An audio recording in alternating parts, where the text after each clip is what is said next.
உசட்டாசனம், ஒட்டகாசனம்னு இருக்கு. உசட்டாசனம், ஒட்டகாசனம்னு இருக்கு. அது என்ன பண்ணும்னா,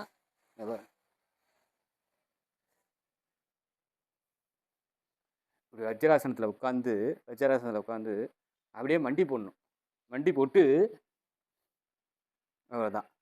மண்டி போட்டு அப்படியே பின் சைடு வந்து வளையணும். முடிஞ்ச அளவு எவ்வளோ முடியுமோ அவ்வளோ தூரம் வளையலாம். வளைஞ்சோம்னா அந்த முதுகு வந்து இப்படி நிமிர்ந்து கொடுக்கும். அந்த கூனா உள்ளது நல்லா நிமிர்ந்து கொடுக்கும். இங்கே பாரு.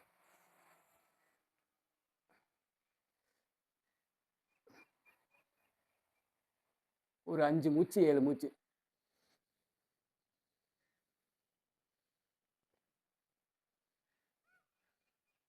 அவ்வளோதான். இது செஞ்சு முடிச்சதையும் மார்ஜாரி ஆசனம்னு பேர். அப்படியே இந்த முதுகை வந்து அப்படியே வளைச்சு கொடுக்கணும். இது மார்ஜாரி ஆசனம்னு பேர். இது ஒரு 5 எண்ணிக்கை. அவ்வளோதான். ஃபஸ்ட்டு வந்து பின்னாடி சாயிரும். அடுத்தது வந்து முன்னாடி வந்து மார்ஜாரி ஆசனம்னு பேர். இது வந்து செஞ்சோம்னா இந்த முதுகு பகுதி பார்த்தீங்கன்னா இப்படி பெண்டாக இருக்கிறது நிமிர்ந்து கொடுக்கும். இப்படி சில பேத்துக்கு இப்படி இருக்கிறது நல்லா நிமிர்ந்து கொடுக்கும். அடுத்தது பார்த்தீங்கன்னா இந்த புஜங்காசனம் செய்யலாம். புஜங்காசனத்துலையும் இது கூன் நிமிர்றதுக்கு ஒரு வாய்ப்பு இருக்குது. புஜங்காசனம். புஜங்காசனம்னா எவர்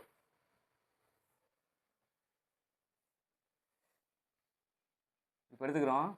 எடுத்துக்கிட்டு நெஞ்சுக்கு நேராக அந்த கையை ஊன்றோம். ஊனி